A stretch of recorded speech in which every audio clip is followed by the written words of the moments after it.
Yesu nashimwe, ndabahaye ikaze ubugira kandi ku buzima bw'Umukristo, aho twigira kubaho ubuzima bukijijwe mu buzima bwa misi yose twisunze ijambo ry'Imana.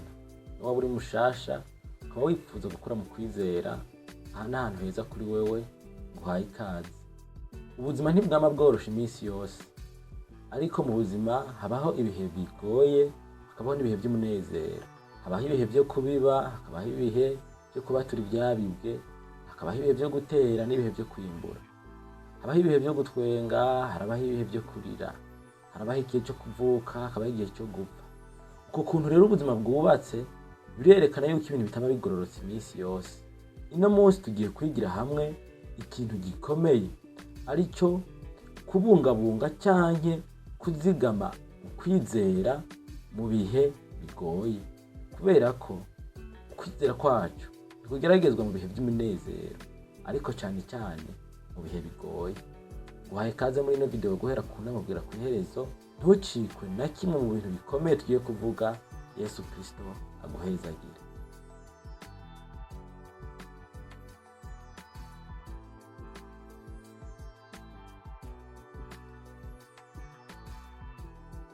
Murabizi ko ataco tuvuga hano tutishimikije ijambo ry'Imana. Dusoma umurongo w'ijambo ry'Imana uri muri Yakobo igice ca mbere ku murongo wa 3. Haravuga ngo mumenye yuko ibigeza ukwizera kwanyu bitera ukwihangana. Ariko ukwihangana gukwiye guhingura igikorwa cako ngo mubone gutungana gose muhinguwe mudahagije na kamwe. Ibihe bigoye si ikimenyetso cy'uko Imana yaguhevye, ahubwo n'amahigwe canke opportunité yo gukura mu kwizera. Abantu benshi baratakaza ukwizera mu gihe bataronse ibyo bariko barasaba, canke mu gihe baca mu mageragezwa. Eka mbere no mu gihe amasezerano yatevye, benshi baratakaza ukwizera. Nk'uko tubona yuko Aburahamu na Sara bari bafise isezerano yuko bazobyara umwana. Imana yarabibibwiriye, irabaha n'ibimenyamenya byinshi. Ariko kubera ko isezerano ryatevye, turabona ko hariho Sara yadebukiwe akareka kwizera, akabwira Aburahamu ati nibigende kunuku kugira ngo turonke umwana, kuko jewe maze gusaza nta kimuronka. Baca barondera umwana ku nshoreke yabo, ariko siyo nzira Imana yagomba. Aha rero nangomvye kubereka yuko iyo amasezerano yatevye abantu benshi baratakaza ukwizera, canke bari mu ngorane, canke ivyo bariko barasaba Imana bitariko birihuta kuza. Ariko ico womenya, Imana ibiriko irakora naho uba utariko urabibonesha amaso y'umubiri. None ntimuzi ko Sara na Aburahamu batinze bakaronka umwana w'isezerano? Ndagukomeje mu bihe bigoye, uziga mu kwizera. Nta mukristo n'umwe adaca mu bihe bigoye. Duhereye kuri Mose, yari yakuriye muri Egiputa, akurira ibwami, yiga ivy'ibwami, arya neza, atangura niyo kwambara afise, atangura niyo kwiga amashuri afise. Ariko yaraciye mu bihe bigoye, araba ahantu ho mu bugaragwa imyaka myinshi, araja kuragirira sebukwe imyaka myinshi. Hariho umugororotsi yitwa Yobu, yaraciye mu bihe bigoye bibabaza cane. Hariho umugororotsi yitwa Yosefu, yaraciye mu gihe kigoye, arankwa na bene se, baramugurisha. Ashitse muri Egiputa, arankwa naho yabaye, naho yaragize igikundiro, ajanwa mu ibohero. Ivyo byose byaramushitseko, kandi yari umuntu w'Imana. Tugiye kuri Dawidi, yarabaye mu bihe by'ihamwa, yarabaye mu bihe byo kwankwa, byo kwirukanga hirya no hino, byo kutemerwa no mu bo bavukana. Byari ibihe bigoye, kandi ari umuntu w'Imana. Dushitse kuri Pawulo, nawe yaraciye mu bihe bigoye, mwihamwa, mu mabohero, no gukubitwa kenshi. Nawe yaciye mu bihe bigoye, kandi yari umuntu w'Imana. Yesu Kristo umwami wacu, nawe ni yaraciye mu bihe bigoye, kuko tubona yuko nabo bavukana batamwemera. Abantu benshi baguma bavuga ngo akoreshwa n'abadayimoni. Burya n'ivyo n'ibihe bigoye, kutemerwa muri societe, kutemerwa aho ubaye, kutemerwa aho wirigwa, kutemerwa mu bagenzi, naco ni ikigeragezo. Ariko ubwirizwa kubungabunga ukwizera. Aha ndiko ndabumvisha yuko ibihe bigoye bishika kuri bose. Rero Yesu yaciye atubwira ati isi niyabanka mumenye ko nanje yabanje kunyanka itarabanka. Aca tubwira ati ntitubibone nk'aho ari akatabonetse kubona isi yo twanka canke abisi bakatwanka. Mbere na Pawulo yavuze ngo umuriro uri hagati yacu wo kutugerageza ntitubone nk'aho ari akatabonetse. Sakatabonetse ekaye habe namba. Ibihe bigoye bishika kuri bose. Ntukibaze rero uti kubera ko Imana yemeye ko nca ngaha, kubera ko Imana yemeye ko nsonza, ko ngwara canke ko nca muri kino kigeragezo kanaka, canke wiyumvire ngo mbega Imana igomba iki. Ekada, ahubwo igihambaye menye yuko ni wagwiza ukwihangana muri ico kigeragezo urimwo, uronsa akaryo keza ko gukura mu kwizera. Ngiye kukwereka ibintu bitatu bituma ukwizera kubura inkomezi. Icambere n'amasengesho make. Amasengesho make atuma ukwizera gukonja, kandi muri ico gihe umuntu agira imyidodombo myinshi, umuntu agira amaganya menshi akaguma yiganyira. Kubera iki?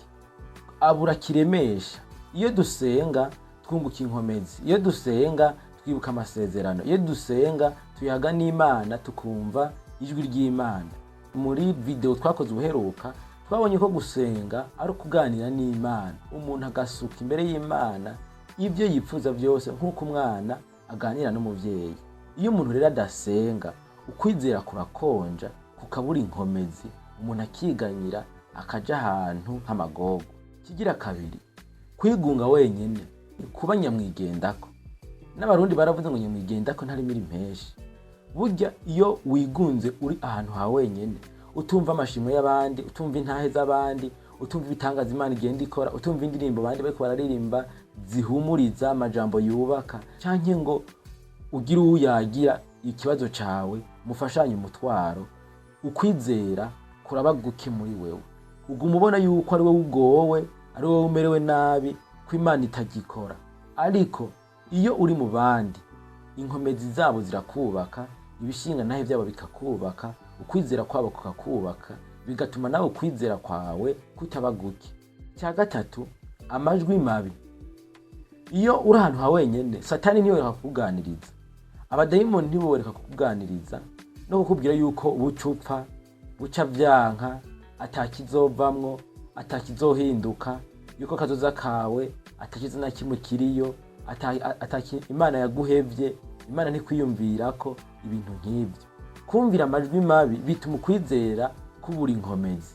Ariko akanyarigabo kaza iyo umuntu ari mu bandi, kakaza iyo umuntu ari karagwanana n'abandi, kuko n'ijambo ry'Imana ritubwira ngo twikoreranire imitwaro. Ibi bintu bitatu nivyo bituma ukwizera ahanini kubura inkomezi. Amasengesho make, kwigunga wenyene ntube mu bandi bantu b'Imana. Kigira gatatu, kumvira amajwi mabi. Ngiye kukwereka intambuko zitanu zo kubungabunga ukwizera. Iya mbere, guma mu masengesho. Gusenga twabonye ko ari ubuzima. Iyo umuntu rero afise ubuzima bwo gusenga bumeze neza bwa buri munsi, ukwizera kuguma kuri stable, gushinze neza. Ikigira kabiri, guma mu ijambo. Kuguma mu ijambo ry'Imana bituma amasezerano y'Imana ahora hafi yawe. Uguma wibuka ibyasezeranijwe n'Umukiza, ukaguma wibuka icyo ijambo ry'Imana rivuga, ijambo ry'Imana rikaguhumuriza, ijambo ry'Imana rikagufasha gusenga neza, ijambo ry'Imana rikakurinda umubabaro. Kigira gatatu, nukwibuka ivy'Imana yakoze. Hari ibintu bikomeye Imana yagugiriye, hari ingwara yagukijije, hari ikibazo wari ufise Imana iragutabara, hari ibintu wasengeye Imana irakubohora. Kwibuka rero intambara zejo haheze Imana yagutabaye birimwe mu bintu bituma ukwizera kuguma guhagaze neza mbere kugakura.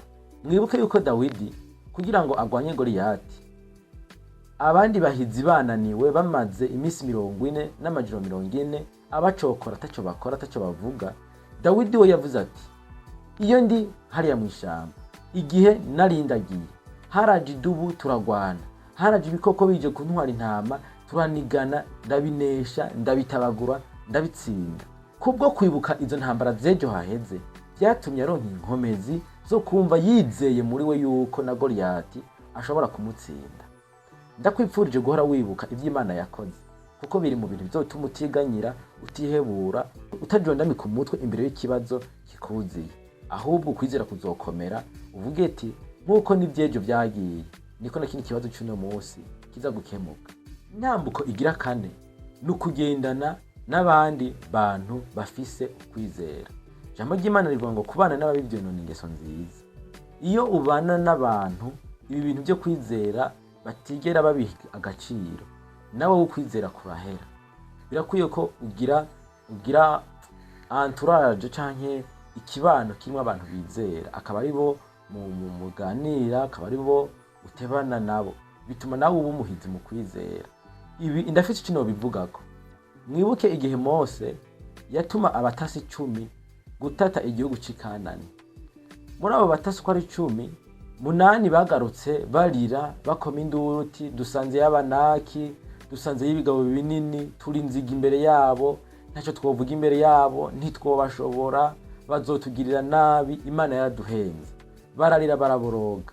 Abantu bose bifatanije nabo, ukwizera kwabo kwaramanutse kurahera. Bari bagira Imana yabaje bukije ikiyaga gitukura, bari bagira imyaka Imana yabazigamye mu bugaragwa ikabaha amazi, ikabaha imitsima, ikabagaburira mu gitondo no mwijoro. Bari bagira Imana yamize igicu imbere yabo cyo kubarongora, mwijoro ikamizana inkingi y'umuriro. Ivyo bintu byose baravyibagiye kubwo kubana n'abantu 8 bafise inkurumbi. Ukwizera kwabo kwaheze. Ariko abagabo babiri aribo Kalebu na Yosuwa, kubera ukwizera kwabo kwari kwinshi, byatumye bavuga bati reka kurira, reka kuboroga. Bari abantu bakuru mu kwizera, bo bukwizera kwabereka ibyiza, kwabereka ati tuzobajya bwa mutsima, kwabereka ati hari ibyo Imana yakoze ejo, nabo bagabo turabajya bwa mutsima, Imana nitwaba tuyihimbaye iraduha icyo gihugu. Rero icyo ndiko ndavuga ngaha, nimba wifuza kubungabunga ukwizera muri wewe, gendana n'abantu bazigama ukwizera, gendana n'abantu bizera. Mumenye yuko hano mu isi hari abantu ivyo kwizera babihebye. Kugira baronke icyo barya bateka umutwe, kugira baronke ingene babaho mu guteka umutwe n'amatekinike, byose birata inkomezi zabo. Ariko mu kwizera suko ntacu umuntu yoshobora kuronka atagihaho kivuye hehe mwijuru. Intambuko igira 5 yo kubungabunga ukwizera. Guma wizeye niyo utoba uri kurabona inyishu. Abantu benshi baratebera mu kumenya bati mbega inzira yo gutabagwa izobiye, mbega Imana izobicisha hehe. Ariko igikomeye suko womenya aho Imana igira icishe gutabagwa kwawe, ahubwo ni wumve kurema mu mutima niyo utoba ubona inzira Imana igomba ikemo, kuko Imana ifise inzira zirenga 1000 zo kugutabara. Kandi Imana yavuze ngo inzira zanje ziritanguye cyane iz'abana b'abantu. Ntaho gukora ku Imana gusa no gukora kw'abantu ngo wimvire ngo Imana ngo izoca mu mubanyi, izoca mu bagenzi bawe, izoca mu diaspora, izoca kwa oncle cyangwa kwa naka. Guma wizeye naho utoba uri kurabona inyishu. Ngiye gusubiramo izi ntambuko 5 zo kubungabunga ukwizera. Kuguma mu masengesho, kuguma mu ijambo ry'Imana buri munsi, kwibuka ibikomeye Imana yakoze, kugendana n'abandi bakristo bizera, kugumana ukwizera niyo utoba uriko urabona inyishu. Hariho rero ibyiza ku bantu bamana ukwizera iminsi yose. Ikiza cya mbere, umutima uraruhuka, ukagira umutima utekanye urimwo amahoro. Ikigira kabiri, inyishu z'Imana zirateba zikaza mu gihe cyazo utacobogoye. Ikigira 3, ukwizera kurakomera, umuntu agakura mu kwizera. Ikigira 4 gikomeye aricyo nkwipfuriza, ubuzima buragira intahe. Kubera waciye mu mageragezwa menshi ukihangana, inyuma hazokurikira intahe, amashimwe. Ibi nivyo vyiza novuga ku bantu bagumana ukwizera iminsi yose. Umutima uraruhuka, inyishu ziraza z'Imana mu gihe cyazo, ukwizera kurakura, kandi ubuzima bwawe bw'Ubukristo buragira intahe. Ngiye kuguha igikorwa wewe wankurikiye. Soma umurongo w'ijambo ry'Imana wanditse cete Paulo yandikiye Abaroma igice 8 ku murongo wa 18. Igikorwa kigira 2, imenyereze gusenga iminota 5 buri munsi ubudasiba. Igikorwa kigira 3, soma ijambo ry'Imana buri munsi. Kwaba gusenga buri munsi cyangwa gusoma ijambo ry'Imana buri munsi twarabibonye mu nyigisho zagiye zikurikira, ndaza kubashirira muri description. kugira ngo niwaba uri mushasha uwumvise ino nyigisho nawe ubone ingene woshobora gusoma ijambo ry'Imana buri munsi, ico bigushoboza n'ivyiza vyavyo. Ukwizera nyakuri rero ntikubakwa mu bihe vyoroshe, ariko ukwizera nyakuri kubakwa mu bihe bigoye. Ndabipfurije kunesha iminsi yose, umwami wacu Yesu Kristo abahezagire. Niwaba wakunze ino nyigisho, ngusaba kuyisangiza abandi, nkagusaba kugira sabone kugira ngo twame tubana no mu bindi biganiro bizogenda bikurikira. Saba no kuvuga icagufashije muri commentaire kugira ngo twigishanye, tubone n'ingene dutunganya ibindi vyigwa byo mu minsi iri imbere. Umwami wacu Yesu Kristo abahezagire naho ubutaha.